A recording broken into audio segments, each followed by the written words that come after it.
Hang on one second, Do because you think I would sound like that if you like edited out all the spaces between my words? Let me and pretty soon I would just sound that way, and you could talk to me, and I would never interrupt.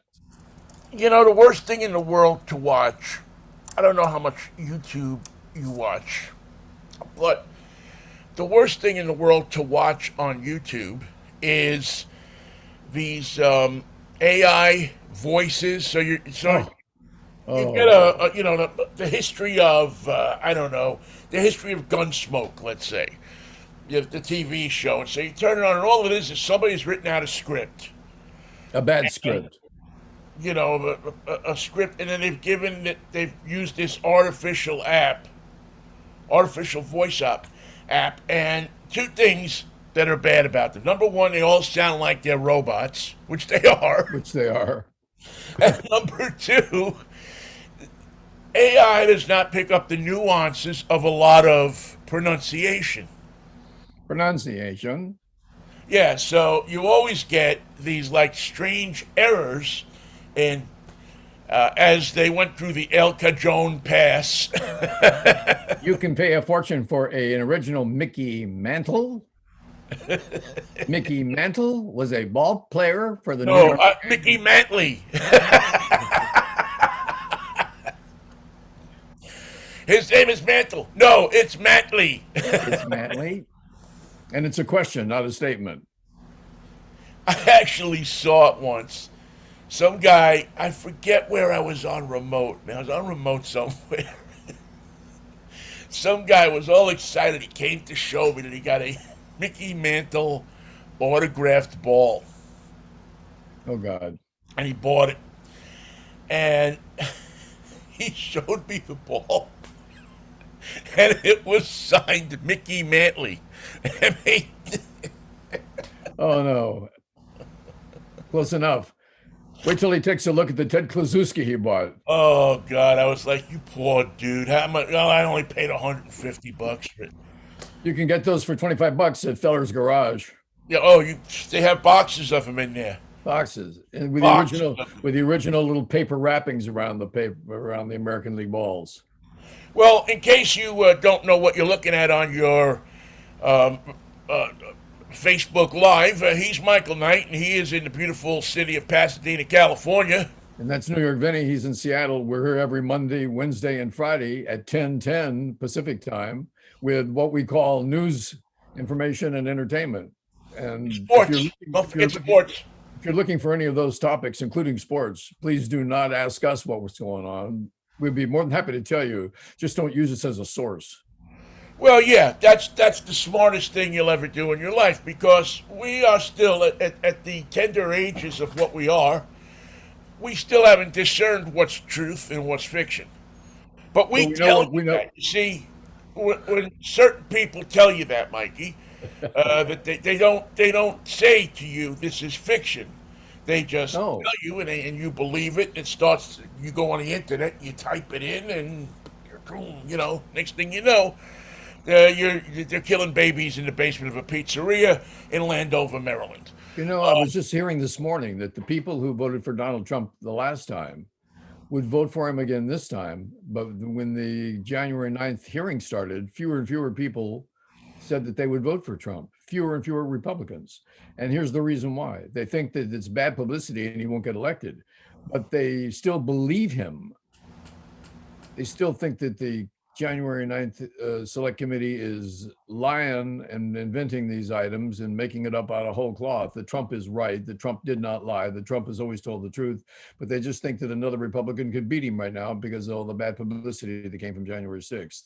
So what's the strangest part of this story? You're still going to vote for Trump, but you rationalize that you believe him no matter what, even if you know he's lying, you believe that he's telling you the truth, and that's the truth. Well, it proves that we will, as a nation, accept anything.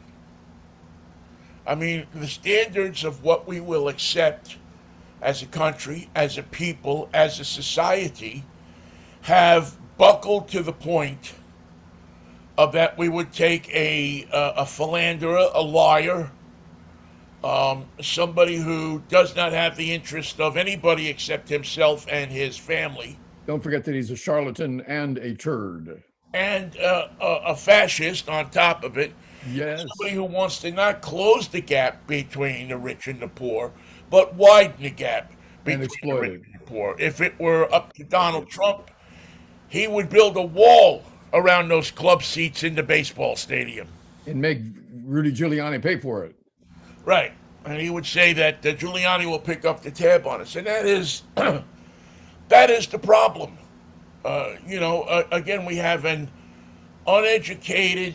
Listen, Mikey, and I always say uneducated, but I don't mean that you went that you didn't go to school or you did, but people who don't take the time to look at the things that are going on, and look at them with an unjaundiced eye. I think that they did go to school. I think that they did not pay attention, and they've come out of it thinking, in some respects, that they're not dumber than the rest of us. Somehow they're smarter, secretly informed. They've been watching what the Illuminati's been doing for years, and finally they got this is our chance, Vinny. This is our chance. We got them by the neck. We had one election. We won it. If we could just get Trump back in there, we can start firing all the central parts of our federal government so that nothing works. We can tell the states that they have complete control, but marshal the National Guards in each one of them to work for us. We could have a Praetorian Guard that'll guard us all the time, no matter what we do. We can have the State Department, the Justice Department, and the Defense Department all work for us, for me. And they'd be doing my bidding, and they'd be seizing voting machines, and they'd be closing highways and arresting people and shutting down operations. You know, like the way the Dodgers play baseball, Donald Trump will shut it down. Donald Trump will shut it down, and the team will disappear. Where did they go? We don't know. And for us to accept that, you see that you just brought up maybe the explanation of this whole thing, maybe the best explanation.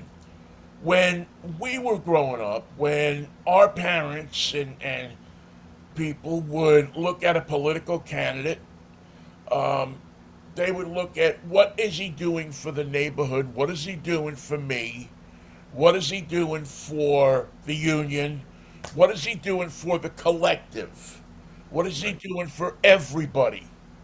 Is he does he have ideas about Social Security? Does he have No, ideas about all of these different programs and things for the government that says that we will make your life as Americans better? We will make you go out, you work every day, and you should have some kind of compensation when you get to retirement age. We don't want you working your whole entire life so that you go to the grave a mess. We want but how? to enjoy But if a little something. We want to make sure that you enjoy something. We want to make sure that people who haven't had the opportunity in the past for whatever reason have that opportunity, whether they're poor Appalachians or whether they are black people in the inner city of Los Angeles or Detroit. We want to make sure that they have the same kinds of opportunities. This was all about the collective, making sure that everybody. Now, so like you said, it's all about me. What can he do for me individually? And we don't we choose people that will not do anything for us. We choose people that will do everything for themselves and nothing for us. The Ted Cruzes, the Mitch McConnells, don't forget Josh. yeah, the Josh Hawleys, or as I like to call him now, Skipping Josh. Skipping Josh down the hallways. Josh Hallway would be a good nickname for him. I like that. Let's just call him Skippy. Skippy. So you have all of this stuff now that's, it's all about me. It's all about money. It's all about how much can I amass. We talked about it on Friday with Bruce Springsteen. How much money can I make? A lot of bad press for Springsteen on Variety and CNN.com. I saw two very negative articles. Should be. There's another one today in Variety saying Springsteen didn't say anything, but Ticketmaster said only 11% of our tickets are of the expenses you talked about. Most of them are $200, but they're gone. But they're gone. They're gone in 2 minutes. Do you mean to tell me that in 2 minutes these tickets sell out? They're gone. Sorry, I don't buy it. There's subterfuge going on. There's all sorts of crap going on, and nobody's going to investigate it because it's been investigated already. And Ticketmaster, made their contributions to the right political campaigns, and all of a sudden, how does Pearl Jam's system work so well? They don't care. They fought the big guy and they paid for it. Yeah, but you know what? Their system works. They'll take less money. And they don't need more. They don't need more money. They're sitting there saying, you know what? We have more money than we know how to spend. Our kids have more money than we know how to spend. We have so much money we don't know what to do with it. So you know what we'll do with it? We'll make sure that people get a fair shake. That's all people want. They want a fair shake. Now I know there's a ton of people out there that buy the tickets and they resell them at exorbitant prices, and I've always been against that. I've been railing against that for years. You were against that before the Smokey Burgess rule. Now you're against both those things. Yeah. Now it's pretty soon we're gonna. I mean, pretty soon we're gonna have to institute a Mike LaValliere rule. Yeah. Well, Ticketmaster looked at the business of selling tickets for rock and roll shows and says, as near as we can tell, we can try to screw the band, but they're going to catch us sooner or later. We can try to screw the venue, and we can probably shave 10, 15 points off there. But the person we can really screw over and over again with no fear of being caught is the customer, our number one person that we need to survive. And that's the person we bring in, offer them a product they really want, screw them for it, and that's how we pay our vig. Yeah, it's just so horrible. I mean, it really is gone. I mean, I I know that Bill Graham was instrumental in setting up Ticketmaster and with the Bass way back in the day in the Bay Area. But I find it hard to believe that he would ever approve of what's going on now. Well, you know what he saw work is that you go to any record store and you can buy tickets for the Fillmore that night. Yeah. Yep. Any record store in the Bay Area was selling them. And there's a list of where you can go get your tickets right on the bottom of every poster, which was free. When you Now, that's not the internet, but that is a very efficient way of doing business. when the Beatles came to New York in 1965, Sid Bernstein had on the bottom of the poster tickets available at all Record World locations. There you go. And at the Madison, I believe it was the Madison Square Garden ticket office or something like that, or maybe Murray's Tickets. But there was a place in Manhattan, Midtown Manhattan, you could go and buy the tickets. And can you imagine what it was like? I mean, I'm sure the person at the counter said, "Get these kids out of here. I wanted to sell records. Now all I do is sell tickets." And they said, "Relax. There's 10,000 people in our store right now." Right. How many of those people picked up one of those 398 Beatle albums, and stuck one under their arm or two under their arm, and when they went up to buy their tickets, I rest my a case. couple of albums. Yeah. I mean that was the great model. And I know. Listen, I lined up. I mean, I've shown you the picture before of lining up, and this is nothing new with Springsteen especially. It's been I'm trying to see if I have it. Yeah, I have it here somewhere. There's Casey. I'll go along with what Casey said. Yeah, well, I'll have what Casey's having. But there you can see the San Francisco Examiner. Reagan proposal to Soviets, and that was all fine and dandy, but ticket sale nightmare for Springsteen, and who's on the front page of the paper? There it is. But The boss. And that was a while ago because there's not much of a San Francisco Examiner left. No, nor is there much of a record. What was it? Record Factory left either. Right, they're gone. But so this, in one way, yeah, you can really tell it's old. Hill Street, NBC nominated for Emmys. I opened my little Karnak envelope and yeah, they won. Yes, they did quite a few. Let's be careful out there. Let's be safe out there in the streets. What did the sergeant say? And hey, let's be careful out there.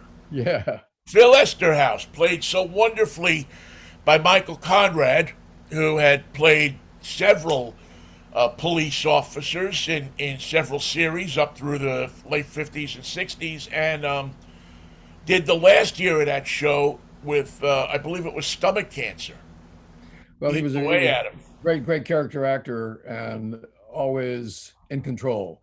The world Yeah, he weary really. cop who had seen it all. They wrote the storylines they wrote for him were so phenomenal, so fantastic. From what was it? When they first started, he was going out with a high school girl. Couldn't write that today. Um, who he was taking to the prom. And, that, and think about it, it's actually turns out to be a great idea. Try it at home. Yeah, and then Grace Gardner, who was, shall we say, had a overactive libido. Would that be a proper? So she was selling sex tapes out of her trunk. I think she was selling sex tapes out of his trunk. And That was supposed to be a yeah, horse. it was just such a well written series. Yeah. And And it was a formula, and you didn't mind. The formula worked. well, it was a formula that you hadn't seen before in police shows. You remember the blonde, angry cop who hated everybody? He's the one guy I couldn't stand. He was always yelling at everybody. He was the white nationalist who didn't Oh say, yeah, Renko, Andy Renko, I can't played stand by these Charles Hayde. these people was the way he talked about the world Yeah, at arm's length. Yeah, he wore thin on me. yeah, he was. But again, a great character. Oh yeah, Because he really brought out that. As a matter of fact, probably if you look back and looked at the police of that era, and maybe a lot of the police now, he might have been the truest to form character on the show. exactly. Oh, my body camera's down. Well, who'd have thunk? Yeah, yeah, he might have been. I mean, he was probably the most believable, the most accurate character on that show. And He would have been a denier today. He would have been oh yeah, election denier. yeah. Oh, he would have been. Yeah, he would have been not only an election denier, but he would have been an anti-vaxxer. He would have probably been there on Andy Renko would have been one of the retired police officers there on January 6th. I mean, you could see a whole bunch of bad coming for And you can out of you Andy can tell you, Renko. you can tell you that no Jews died in World War II. Not a single Jew. Not a one. You bring me the body, okay? You bring me the paperwork. Yeah, show Nobody me. died. Nobody died. There's a true to life mystery going on in Los Angeles that's going to be made into a movie. I can tell you that. Imagine having a 18-wheeler full of jewels. It comes all the way down to California till it gets to the Grapevine. It's 1 hour away from its destination in Pasadena, California.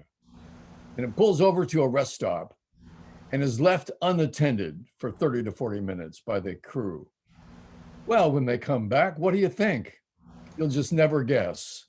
The jewels are gone, the truck is open, and they can't come up with a single idea about what happened. Were we robbed? My God, did they take the jewels? Are you kidding me? We're in trouble. I think we're also involved. I hope I get my cut because right now it doesn't feel that way. So the jewels are missing. In fact, when they tried to put a dollar figure on it, they said it was anywhere from 10 to $100 million worth of jewels. Now that's a big gap. Did they take 10 or did they take 100 million? Was the truck full of was it set up? Obviously, it was.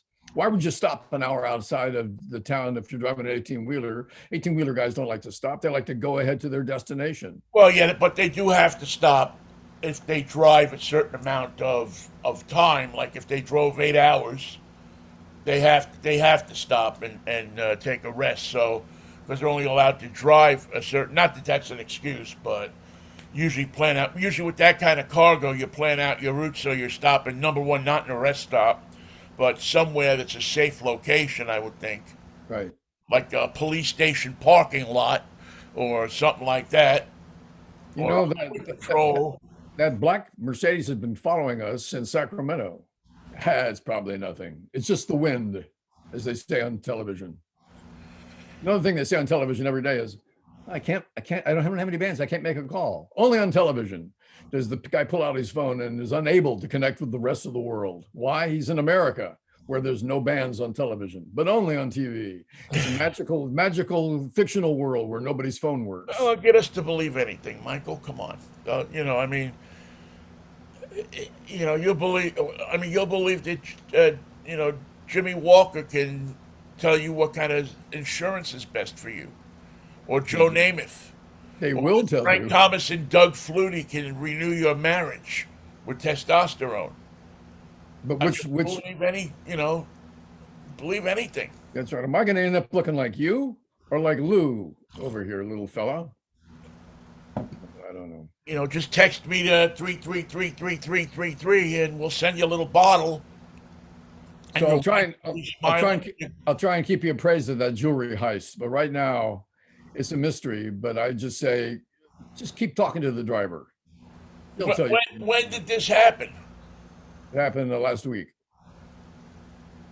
Yeah, it is. I mean, if it was near 100 million, that'd be a pretty hefty. I mean, that would definitely be a movie.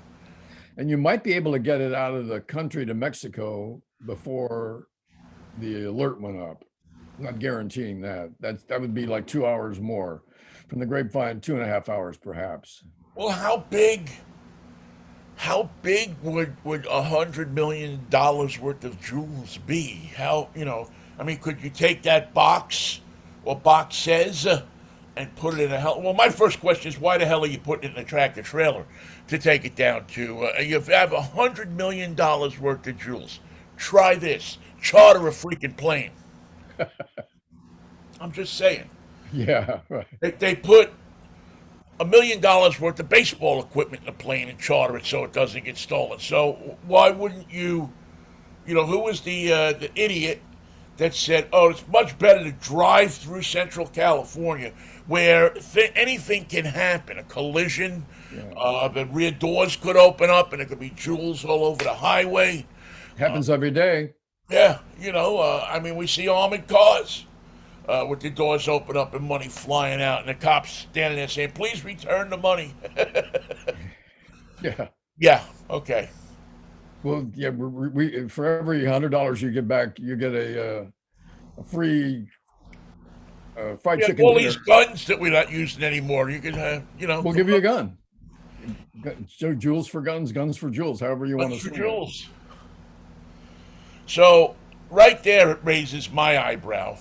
Well, anytime somebody pulls into a rest stop and leaves the truck unattended, because who would want to keep an eye on a truck with that much stuff in it? Right, and how would you do that with only two people in it? You got to like Maybe walk not the even two, horizon. maybe one. How would you not have a car follow it with security people? Yeah, what's to prevent this guy from just driving to Canada and never see him again? Yeah, I mean, it's just bizarre to me. So it stinks from top to bottom. Oh yeah. The whole thing stinks from top to bottom. How much jewelry was in there? Well, Could be 10, could be 100. We don't really know. right now we can't find the truck, so I don't know. I can't say. That's a Yeah, good one. I'm not buying that one. That sounds like something straight out of Thief with James Con. Not Thief, Heat. I have a baseball question for you. I'm bereft of baseball answers because after this weekend, I don't know how you answer anything. Well, after the Giants have gotten themselves 15 and a half games out of first place by getting swept, 15 and a half games out of first place, I repeat. Does that mean that Juan Soto is going to go to someplace else and not play in San Francisco? That means we're not going to trade all the great men on our team that can take you to third place in 15 and a half games out of whatever division you're in. We'll trade you those guys and give us Juan Soto. We'll play with, you can't hit to right field. I'm starting to think that Juan Soto might not be going anywhere. That's what you said last week. It's possible. Yeah, I'm starting to think that this is all just a bunch of, hooey. and that when it's all said and done, that Juan Soto will probably wind up staying uh, in Washington. Every team wants him. I mean, I can't tell you how many people after the Mariners got swept this past weekend by the Houston Astros that Damn those Astros. I hate the Astros, but they score runs. yeah. Um, but we're still supposed to have better pitching.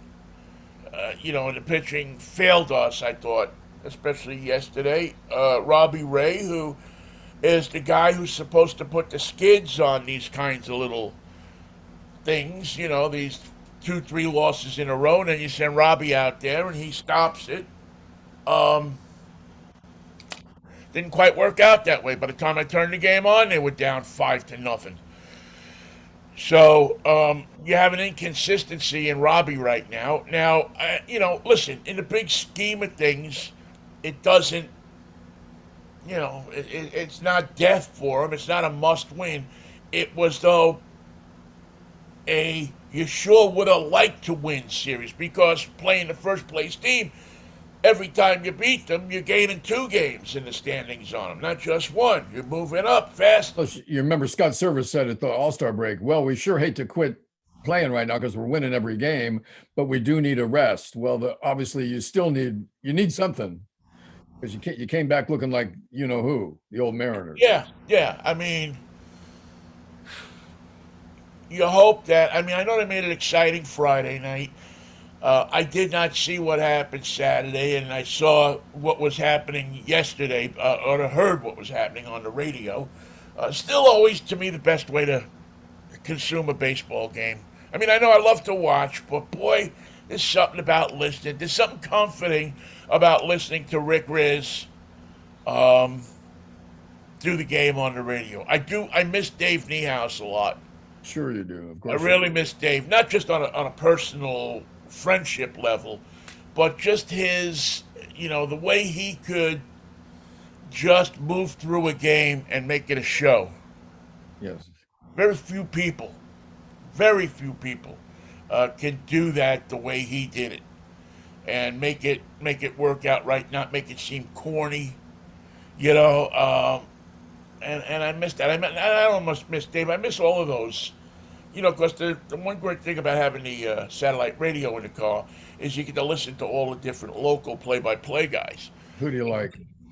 And there's some good ones, as much as you don't like the Yankees, and as much as John Sterling can go over the top at times.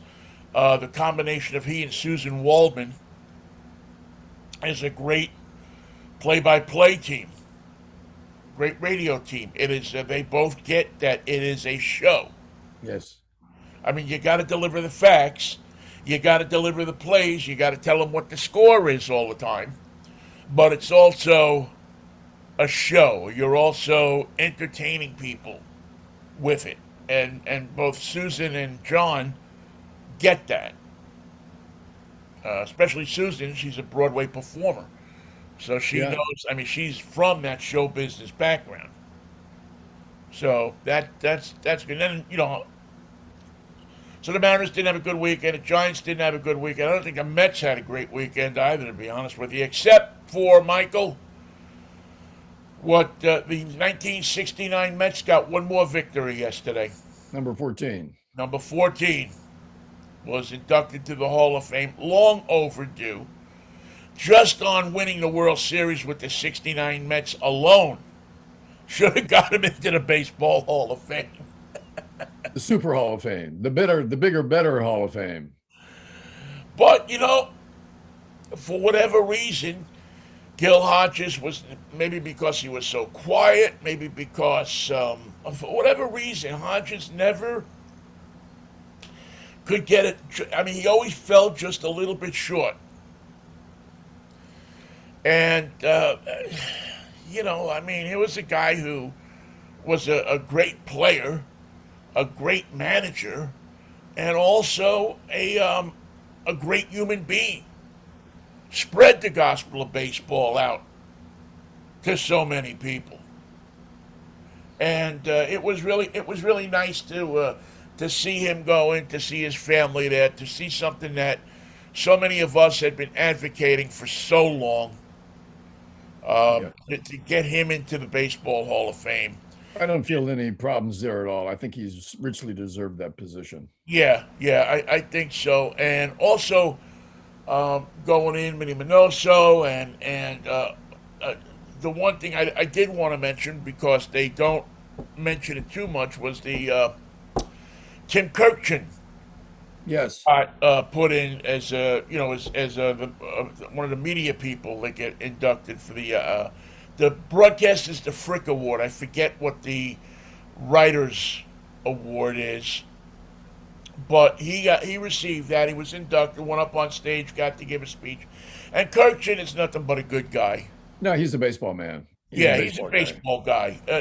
In the game of baseball, the best thing that somebody can say about you is he's a baseball guy. Yeah. You know, I'll tell you. Or as my father used to say, that guy looks like a ball player. Yeah, yeah, exactly, exactly. He's a baseball guy. He Great looks like a compliment. ball player if he's playing. Um, Many years ago, when I was covering both the Seahawks and the Mariners, but was predominantly identified with the Mariners. It was that time of year, just about a month from now, when both are going on. Yeah. The Seahawks and the Mariners, and the Mariners were doing real good, and it was top of mind for everybody. It might have been 2001 or 2002. I forget exactly what it was, but I'm walking in the Seahawks practice facility over in Kirkland, the old one, walking across the field, and there's Brock Eward, who at that time was like the backup quarterback for I think Matt Hasselbeck, if I'm not mistaken. And so I'm walking across, going to you remember how that entrance was there, where you go in and the locker room is right inside, Yep. and on the basement level there. And I walk in, and I'm walking toward it, and Brock is standing out there talking to a couple of his buddies, and like a high school asshole, he looks at me and says, "Oh, there's the baseball guy. There's Mr. Baseball," like he's insulting me, Right. you know? And I just looked at him and I said, "Thank you." Because to me, that's the best thing somebody could have said about me. Right. If you recognize that I'm not associated with baseball, that you think you're insulting me or making me look stupid in front of your jarhead football friends, then God bless you. At least I never walked into the wrong dugout. It happens. It happens.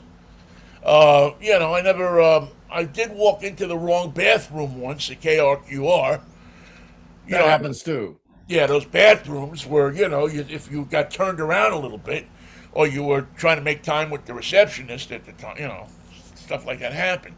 But anyway, That's Chris Miller calling. yeah. But I took it as one of the best compliments Yes. that somebody could give me. You're a baseball guy and you're a football guy and you recognize it, so that's okay to me.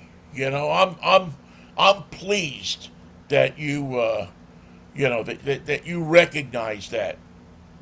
In fact, for Brock Ewart, I was pleased he recognized anything. I find it hard often to change gears from sport to sport. Like when basketball was over this year, I really wanted a basketball game, but there weren't any. And I had the Giants, but they were starting to fade. And now I'm just mad at them. We don't stink. We have talent, but our type of baseball is like this.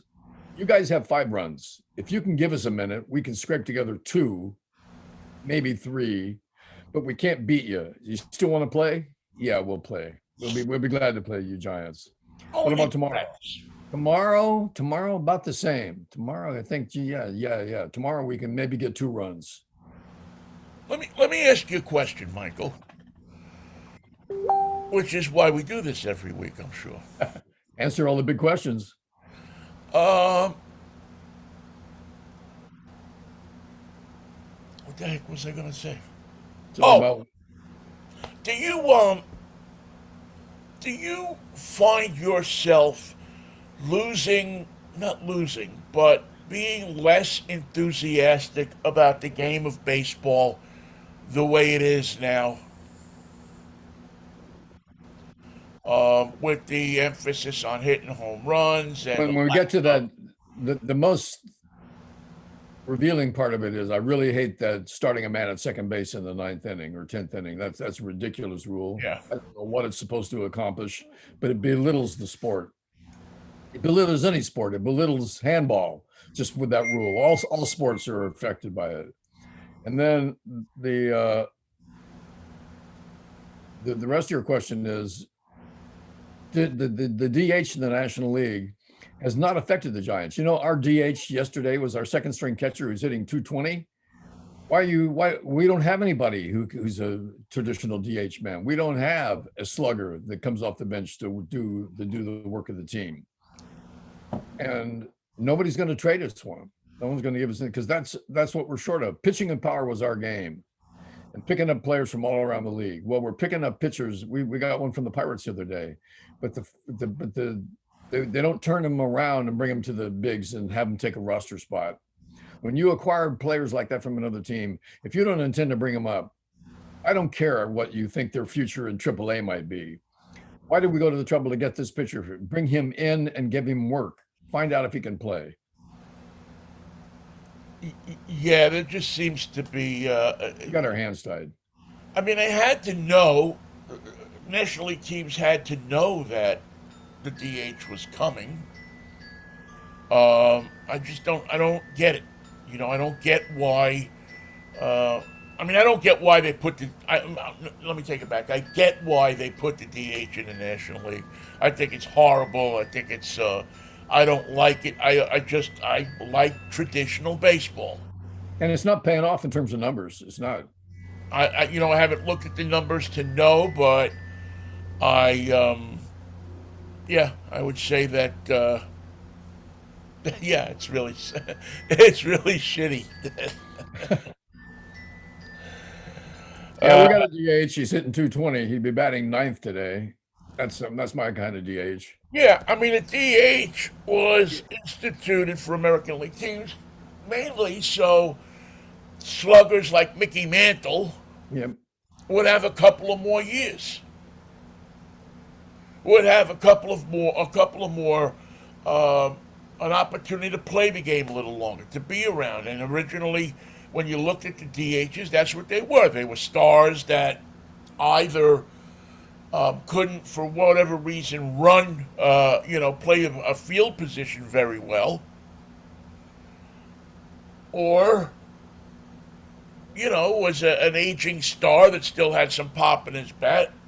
Maybe it was, Rusty Staub would have been your prototypical pinch hitter. Albert Guys like Pujols. Rocky Colavito, that would have Yes. been, because he couldn't, he got to the point where he's so big he couldn't run, but Right. he couldn't. He could run, but he couldn't play the field anymore. So you had guys like that would have benefited from it and probably stayed around the game a little bit longer, but.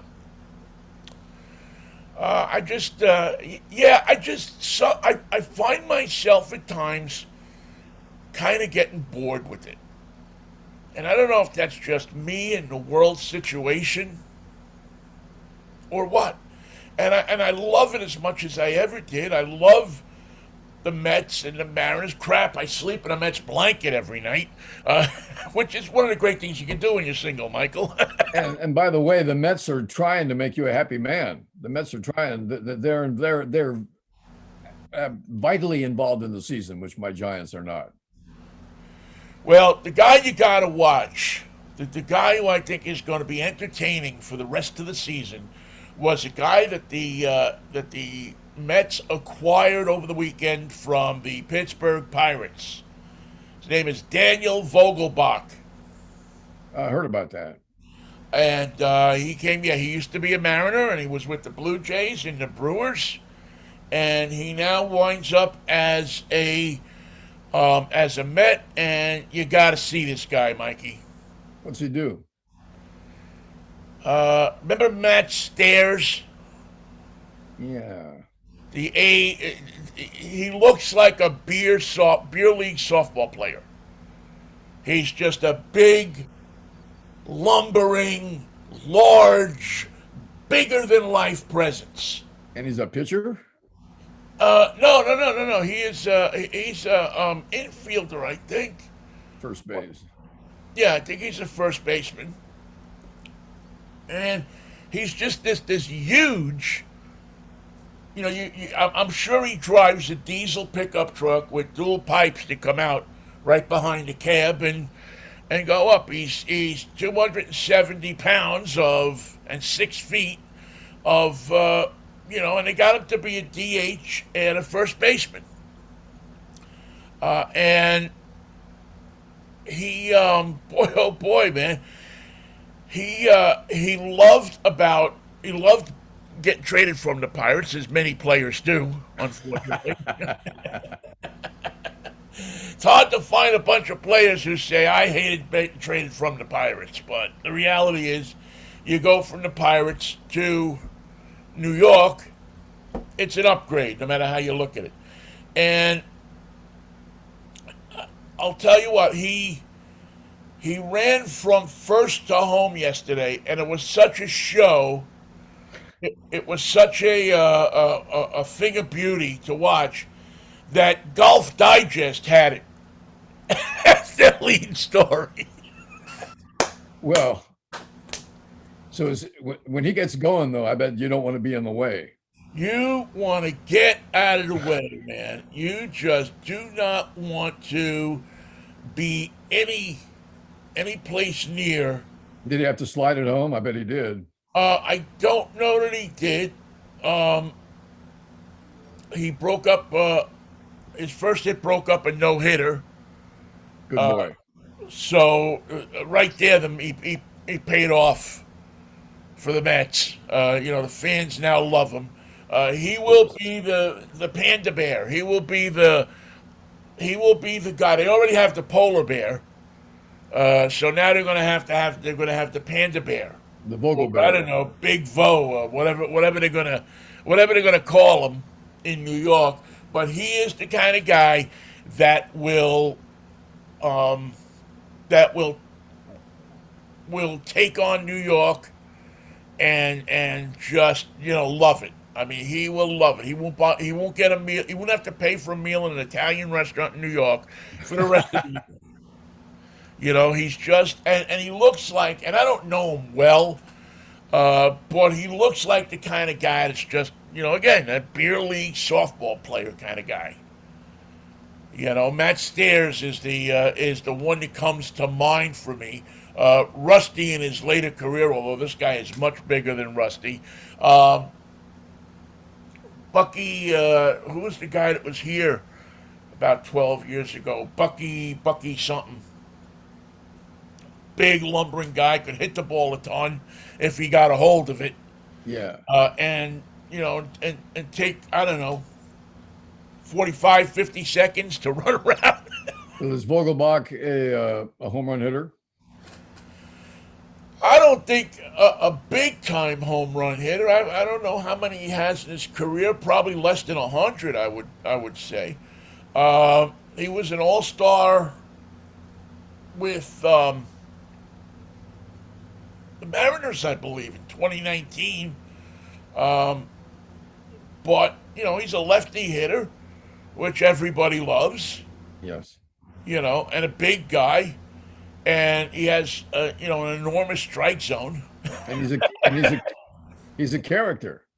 But he's a character, and he's one of those guys that seem to love playing the game. So I'm very excited. I hope he finds a groove there and lives up to the expectations to provide. And I think this is part of what we were talking about before. Everybody's so serious about the game, and when we won the games, it was fun. We were serious, but it was fun. For a lot of people, it doesn't seem to be fun anymore. If your team doesn't win, it's not fun. If your team goes through a losing streak, it's not fun. it's like people get stressed out. They go on Twitter and or Facebook or whatever. Even I, at one point yesterday, tweeted, not tweeted, but wrote on Facebook, WTF, when they were behind 5-0. WTF, Mariners, what's going on? Which I let my emotions get a little bit of the best of me, because this is the time of year when you start to feel like, okay, we're separating the men from the boys here. In fact, we've done it. Hey, take a look at the standings. They're really coming apart. Yeah.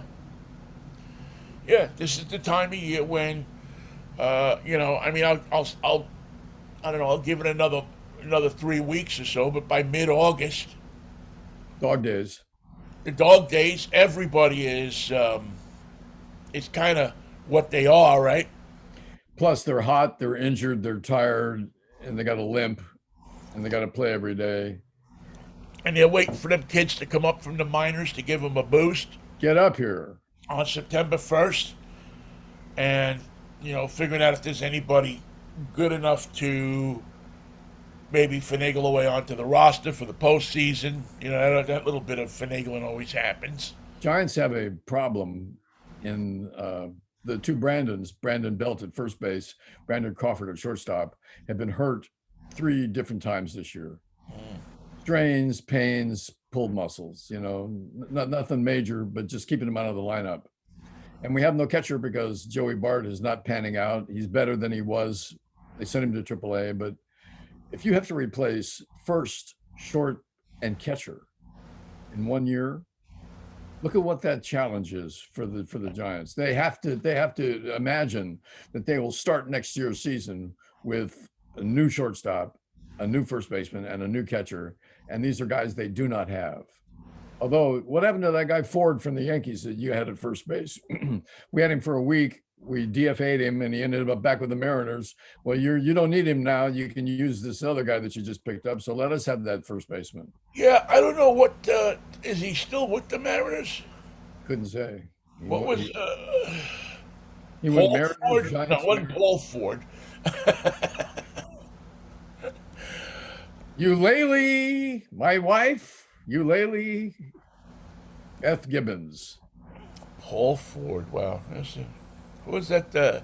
What was the great? Oh, the Rush. Well, he was in a ton of great movies, but The Russians Are Coming. The Russians Are Coming. Yeah. He was the kind of the military.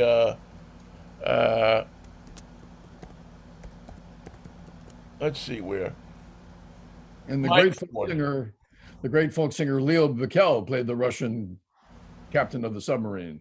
Theodore Bickel, right? Theodore Bickel, right? What'd I say? Leo, I think. Anyway, Theodore Bickel. Yeah. That was such a great movie. Mike Ford is with the Atlanta Braves. Damn. Wait a minute. Boy, No, maybe he's back. He's. If you Google him, he's got 1, 2, 3, 4, 5 uniforms. Now, according to, I'm looking at Michael Harrison Ford, his current team, according to this, is he's wearing number 70 for the San Francisco Giants, Mikey. Nope. I don't think so. I haven't checked my transactions because you have to be patient with transactions. Giants list them, but not regularly. Gregory Samos, Evan Longoria, Andrew Cap. No, they signed a free agent catcher. And the guy that we got from Pittsburgh was Aaron Fletcher, who was a pitcher.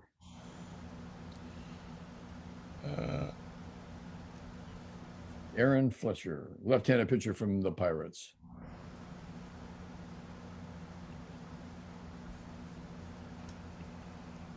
Now it's killing me. I gotta know where Mike Ford ended up. He played about a week for the Giants, played at first base, hit a home run, won a game, and ended up back with the Mariners. He is with the Atlanta Braves. Oh, good for him. Yeah, he's let's see. He's hitting 40 points higher than our DH. So what the hell was it so important that we had to get rid of that guy? He's played 4 games for the Atlanta Braves. Had 5 plate appearances, at bat 4 times. So it looks like they use him as a pinch hitter. Walked once, struck out twice, which seems to be his mo. I mean, his strikeout numbers are, uh, Impressive. yeah. Let's see, Seattle had, yeah, he won. Yeah, Giants, Seattle, Atlanta. Yeah. So that's Mike Ford. Mike Ford is probably in Atlanta and available by the trading deadline. And lucky to be in Atlanta compared to all the other teams that he served on this year, short and as ineffective as it was. People keep signing him up because he has potential. And as they always say, your potential is going to get me fired. In fact, I was thinking of a quote from Bum Phillips. Remember the great Oh coach yeah. of the Houston Oilers? Yes. Bum Phillips saying to a referee in NFL films, "Now you can't do that. You can't do it. And if you do, you're going to have more trouble over it than a little bit." So here's the question. What can't you do? You can't do that. You can't do that. Well, What happens if you do that? You'll have more trouble over it than a little bit. And so I use that in the situations all day long. Like when someone changes lanes in front of you, you just tell them, "No, you can't do that." uh, so yeah, the Atlanta Braves are all of a sudden. The Mets have been in command in the East for a while, but all of a sudden your Atlanta Braves are breathing down their necks here at 59 and 37 for the Mets, 58 and 39 for the Braves. The Yankees and the Mets were fighting it out for the New York headlines, but the Yankees have continued to play good ball, 66 and 31. In fact, Atlanta, don't you think they're weird about that trade with Freeman? How when Freeman found out about what really theoretically found out about what happened during his negotiations, he gets rid of his agent. Now, I don't know who's telling the truth or who's padding the paper, but if you wanted to stay with the Atlanta Braves, you could have stayed for $160 million a year for 5 years, maybe more than that. Now, he did get a better deal with LA, but if he wanted to stay a Brave, he could have stayed a Brave and been a very rich millionaire. Yeah, well, yeah, I was going to say most millionaires are rich, but not anymore. Not anymore. They I just mean, can't put it together. if you're a millionaire, it means that you own a house. What do you got? I got a couple million. And what are you doing? I just can't put it together. I got a house. That's what I got. That's why I'm worth $1 million. Otherwise, I got nothing. Um, yeah, yeah. I find it hard to believe that all of a sudden somebody feels like that they didn't have a finger in the negotiations. That they didn't have Now, I would respect Freddie Freeman more if he said, "Listen, I think I made a mistake here." Obviously, that's how he feels. You know, I just I made a mistake. Now I don't know. Maybe you can't say that because they'll, the Dodgers will send somebody out to hit him in the back of the head or something. But yeah, I just find it hard to believe that you did not have any idea what was going on in your negotiations. That all of a sudden you woke up one day and you were a Dodger. Now, it is the agent's and the lawyer's obligation under the law to review all offers and updates to those offers with his client. That is Right. that's something you must do. That's year one in law school. So he wasn't being misled to the point where he had no idea what was being offered. He had to know. Yeah. I just don't buy. Yeah, I'm sorry. I don't buy the I didn't know defense doesn't work for me. in these cases. And I think it's more proof, Vinny, that what I've always said about the Dodgers, that they're built on an Indian burial ground. Something's always wrong with that team. No matter how many stars they have, they find a way. Although this year, look out. Well, Mikey, there's another there's another team that many people say their stadium is built on an Indian burial ground. Yeah. The Mariners, that has always been given as a reason why things go haywire for them all the time. Uh, And the Mariners are their go-to position on being competitive is like, let's slow down, let's lose a couple, let's get quiet, let's have the people whisper when they want peanuts. Hey, hey, peanuts. Ooh, woohoo, over here. Yeah. Shh. 2 peanuts. And too cold. Keep it down, will you? I'm sorry. Peanuts with the P. is it amazing to you? I'm just, I don't look at the standings every day like I would normally do for some reason. I think it's part of just this little dynamic I'm going through at the moment. But the Pirates. I mean, they have a better record than the Cubs and the Reds. A better record than the Athletics. An equal record to the Angels. Um, Better than the Royals. Better than the Tigers. You mentioned the Athletics. They're pissing me off. Yeah, better than the Nationals. Those Athletics have to make a deal with the city of Oakland for that new stadium, and they haven't done it. And the You league is really think telling that's going to happen? and the league is telling them that they've got to move it and get that deal done. Meanwhile, their last official movement as a baseball club was to tell that their one guy going to the All-Star game, flying from Oakland to LA, that he had to go commercial because they weren't paying for that.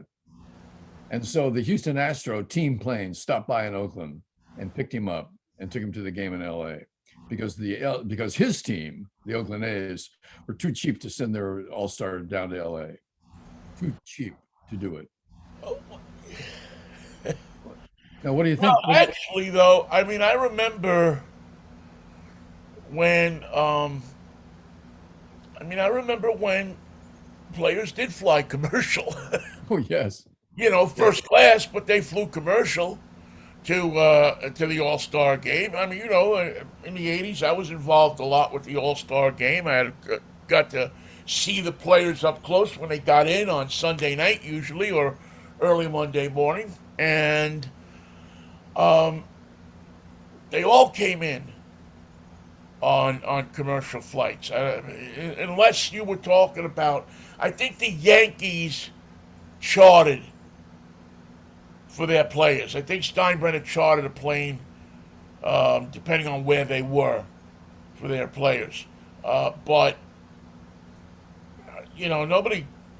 I mean, everybody flew commercial, but now I guess. And this poor kid from Oakland probably has a bonus of like $5,000 for going to the All-Star game, and he can't get it now. We're good for that $5,000, but it's going to have to wait because we're going to tack it on after the taxes come in, and it'll be a thing. And you'll see it, but there'll just be a delay as we put this through the paperwork, and then that's how we do business. Yeah, it's really kind of it certainly is different from the old. Well, you know what? It's not different from the old days with Finley. actually harkening back to when Carl Finley was the only employee of the Oakland A's besides the ball players and the coaches and the clubhouse guys.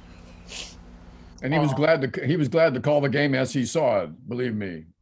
Yeah, I mean Carl was he was it. If you needed something, you talked to Carl. That was Let it. me talk to Carl's secretary. Carl doesn't have a secretary.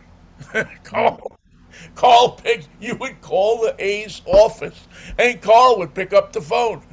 Yeah, hello, this is Carl Friendly. What can I do for you? I don't. I think the other thing was he didn't have to shovel the crap from the elephant. I think that might have been left to somebody else. Yeah, that was the shortstop's job. Who was the shortstop? What was that? Well, Campy Campaneris. well, yeah, but after kind of in that transition when the A's really went downhill, The you know, fighting in A's. the late, I guess the late '70s, early '80s. Because when I had gotten to, I got there in '81 when I had gotten to Oakland, San Francisco. Um, Billy was already there a year. Yeah. Billy got there in '80, I think. Billy Ball. Yeah, but before that, you had um, there was I mean nobody was going to the games. Nobody was once they brought Billy in and he started playing Billy ball and wrecking his players. But that's okay. Who cares? We'll get more. Yeah, we'll go get more. I mean, poor Mike Norris. I mean, what did he pitch him that year? 250 innings or something?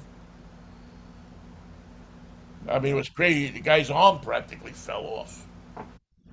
But until it did fall off, he was in the game. And we were sending you out there and we were leaving you out there. We don't have a bullpen. Well, put somebody. We don't have anybody. You're it. Can't some outfielder pitch? No. Mike, we have a doubleheader today. Can you go 18? 18 good innings. Give us 18 good ones. Billy Martin might be the reason that everybody's on pitch counts these days.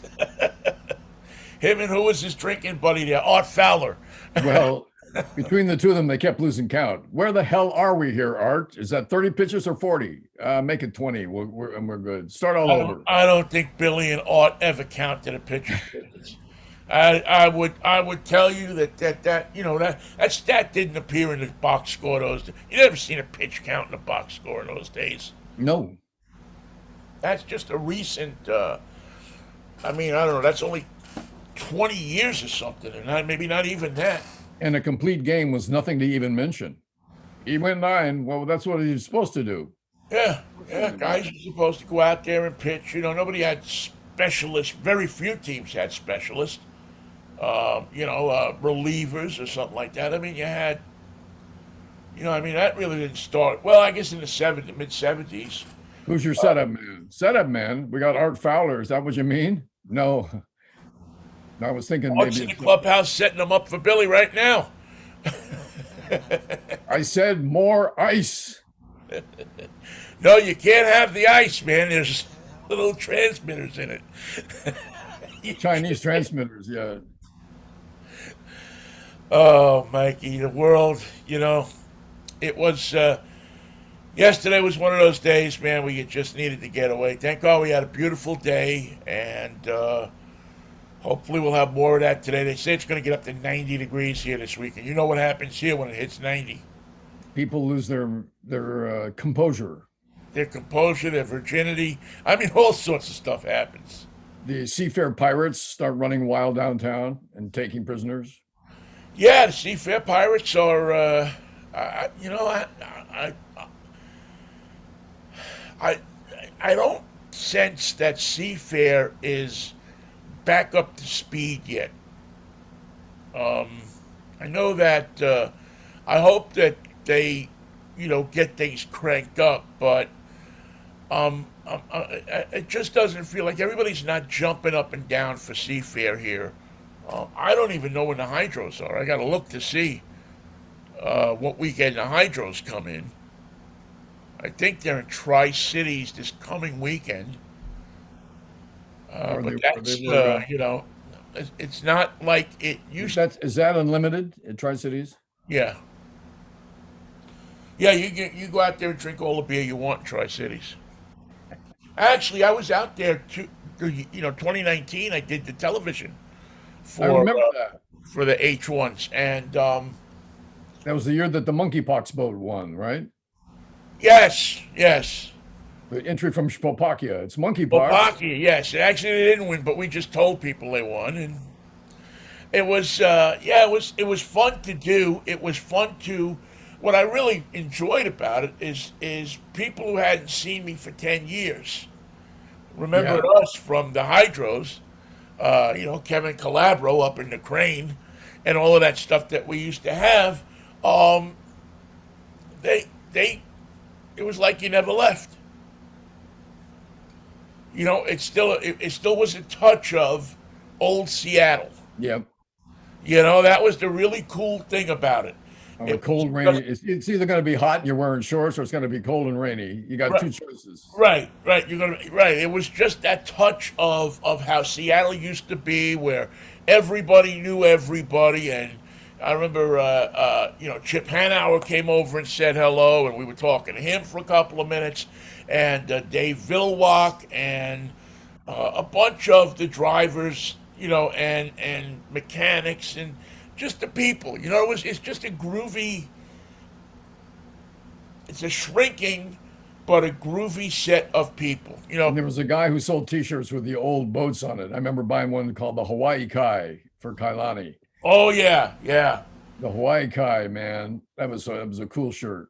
Well, they just did an event down here at the Hydroplane Museum. It was a car show, but I'm going to, in the very near future, I'm going to head down there, and I had done a couple of features on them over the years when I was at Cairo, and I just, made contact with him again for that car You've show. probably you've probably been to the car you've probably been to the car museum on Wilshire Boulevard down here.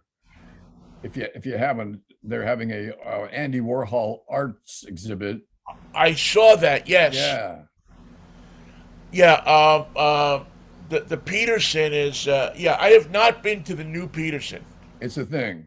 and I definitely want to go. I definitely want to walk through and see what they have. The Andy Warhol thing is very. As a matter of fact, I've been in touch with the PR person Good piece. It'll be a from good the piece. museum, and to do that, a piece on that, because I'm infatuated with Andy Warhol and all stuff. One of the cool things about living in Pittsburgh is you got to go see the Andy Warhol Museum Because on a consistent basis. imagine Pittsburgh loving this guy.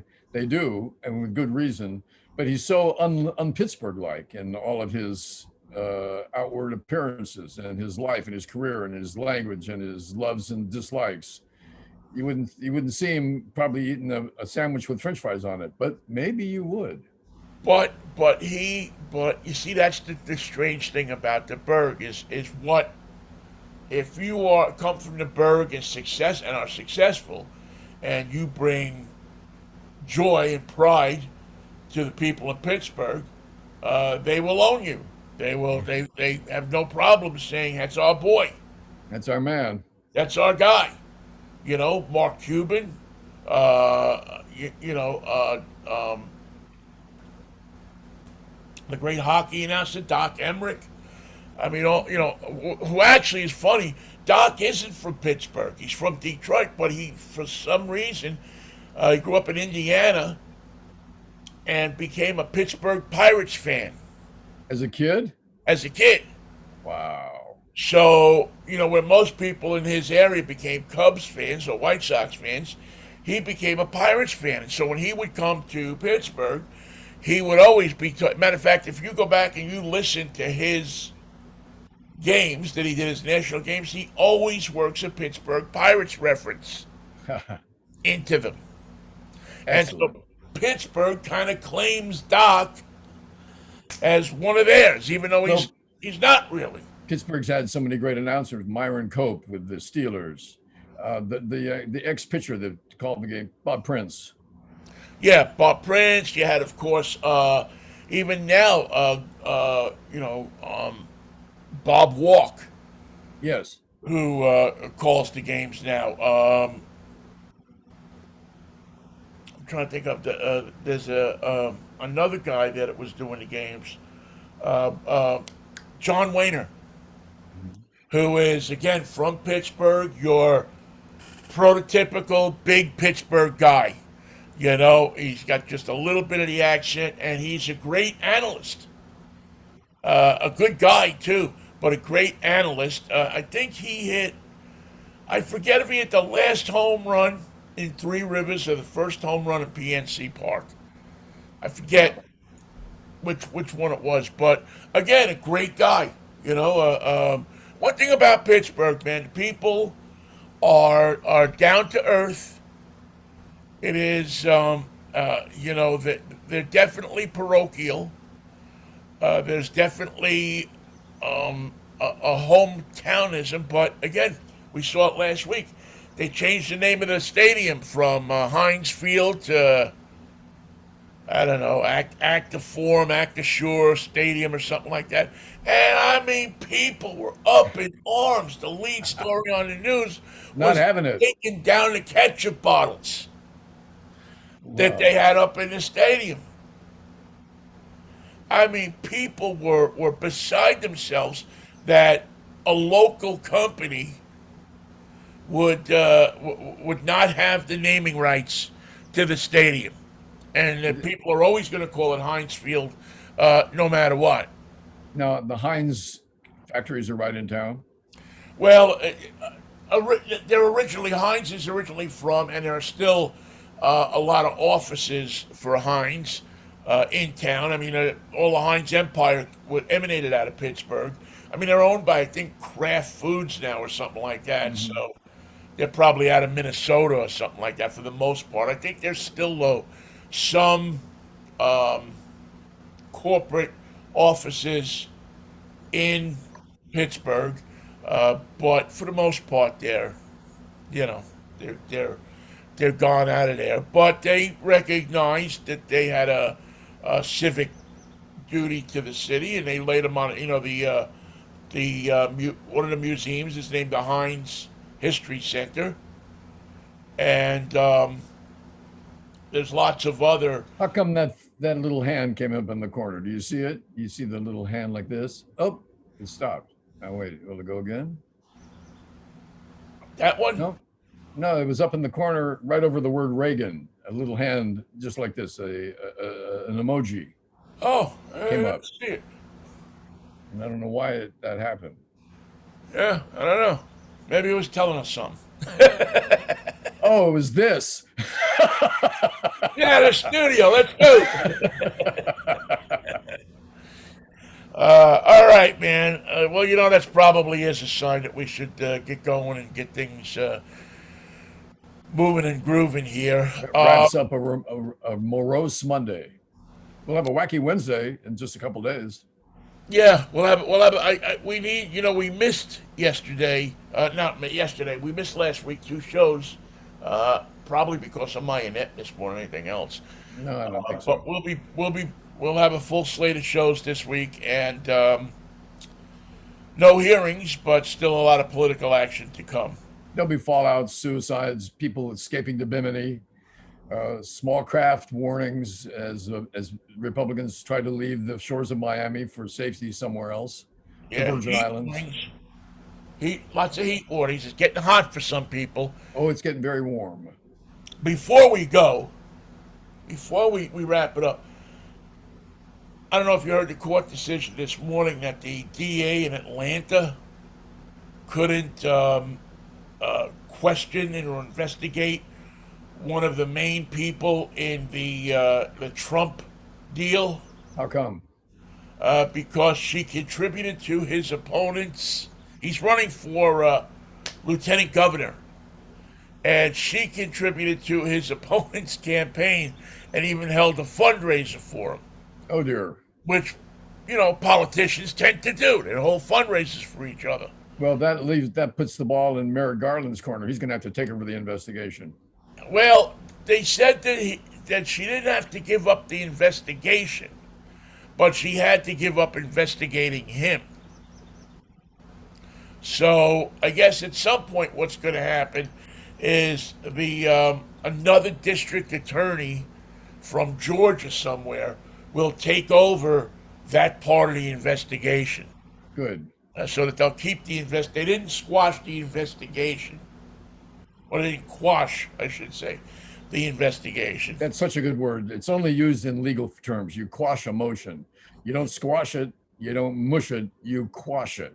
Right, right. And I never knew it was an actual legal term until I got my speeding ticket a couple of years ago there in Iowa. No, Idaho. Did you want to quash something? Well, you actually have to petition. You have to actually say the word "quash" when you want to get it dismissed or when you want to make a motion.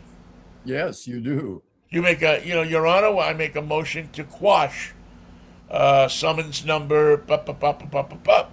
And your motion had better be written out, so you have to hand it to the court. Well, clerk. no, now it's all on Zoom. But it's got to be there. Well, but the court clerk writes it out now. She writes your motion. Yeah. I don't know how that works because Well, it's traffic, so I mean it's a little okay. it's a little bit different probably, but yeah. So I had to make, but I had to actually say the word quash, and I kept saying squash. Tell that squash to say quash, or we're not going anywhere. Listen, Your Honor. I mean, not for nothing. I don't do this every day like you do. Yeah, and he says, not for nothing, I do. Say quash. Right. So learn how to say quash, and we'll come back in 10 days. See if we can get this done. Yeah. All right, Mikey. I will see you Wednesday morning if the Lord's willing and the creek don't rise at 10:10.